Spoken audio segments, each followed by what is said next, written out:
Hi there, it's just me today, and before we start, I'll just say that this is a more Tottenham based part of the back post. So we've noticed that quite a lot of you are Spurs fans that are following us, so welcome.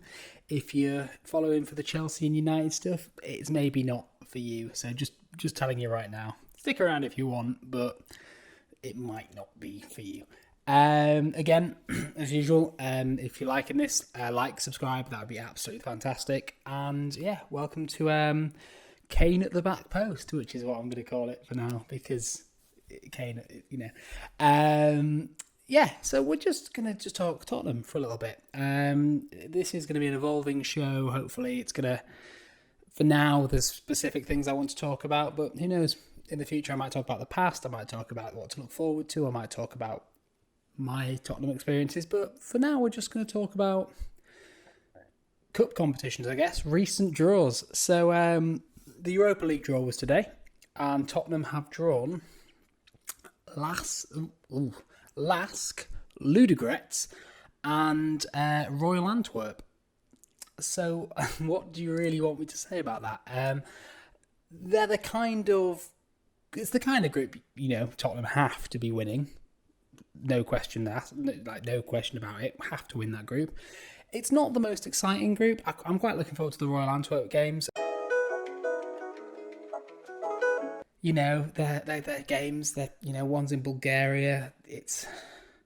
I was really hoping for Dundalk, so I'm quite annoyed that Arsenal did get that. I thought that'd be a great game to watch, just for the fun of. I think it's the third time an Irish club has actually got into this stage of into the group stages, two of them being Dundalk and one being Shamrock Rovers. So I thought that'd been great. But these are games that hopefully we can navigate through without having to rest. Like, don't get me wrong, I know we'll play Kane because he wants to score those goals. But hopefully we can see players like Sessegnon and God, who else? Actually thinking who isn't Tanganga, and players that like Gazaniga, Hart. Who knows? We'll probably will play Hart in those competitions, and Hart's probably buzzing. We've got such a good group for him to get some game time for us.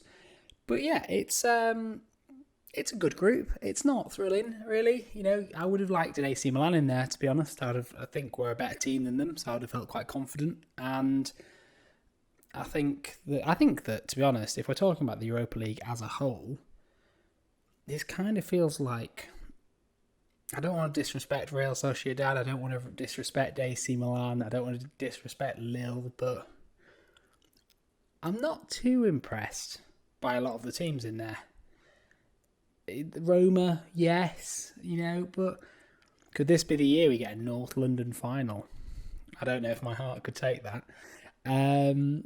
No, I'm really happy. Obviously, we got through to the group stages yesterday with a quite emphatic 7-2 victory over Maccabi Haifa.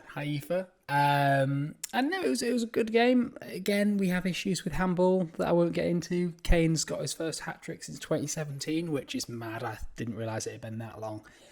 And it was good. It was a good game. Mad.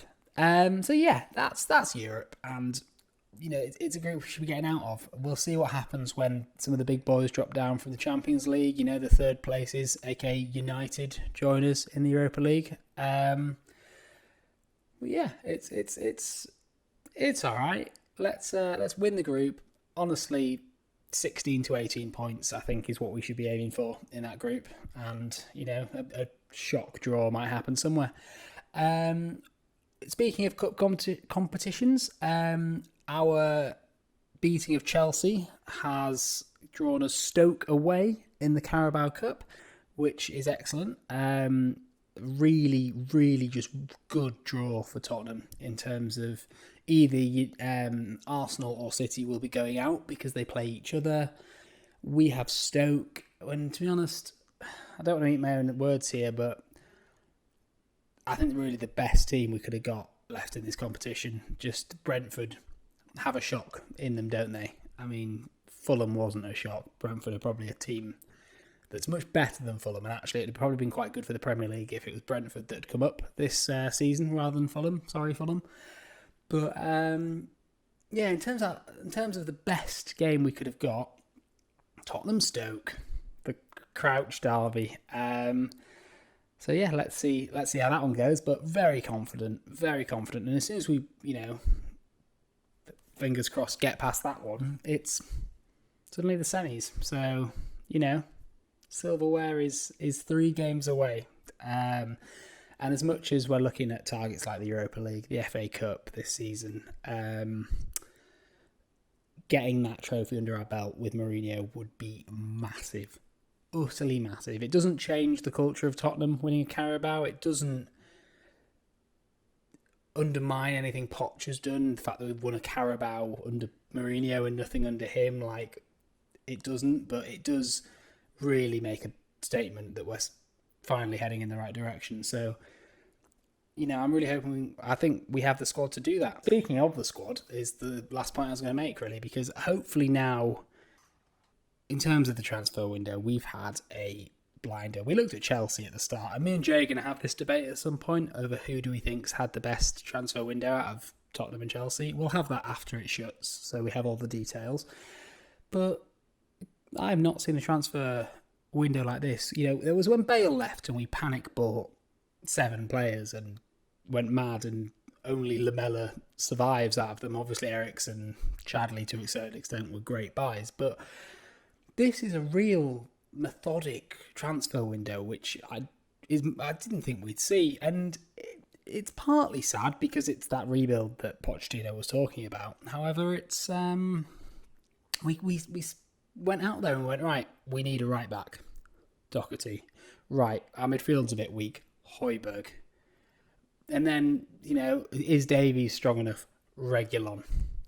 Sprinkle a bit of Gareth Bale on there. It looks like we've got this Vinicius.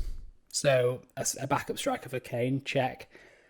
And I don't know if we're going to get one. There's links with Rudiger now. There's still links with Skriniar. I don't know if that, now that we've got that European money guaranteed, we'll push the boat out. I don't think we're that far apart in our valuations of Skriniar. Apparently, Rudiger wants to leave Chelsea now. So why doesn't Rudiger go to Inter? Ship on Skriniar to us. Everyone wins, except maybe Chelsea. Yeah, it's been a great transfer window, and hopefully there's just a little bit more to come. And it'll be a very interesting debate to have with Jay in terms of who's had the better one there. We won't be inviting Adam for that one. And then, the only thing up next is Tottenham United, and I won't talk about that because we've just released a preview, or we are just about to release a preview of that. So, go and watch that. Go and see what you think. Tell us what you think the score will be for that. And, tell us what kind of season you think Tottenham are going to have. Are we going to finally break the trophy duck? Are we going to finally... No, that's it really. We're going to finally break the trophy. That's the only thing we really need to do, isn't it? I think this is going to be a massive season for Tottenham.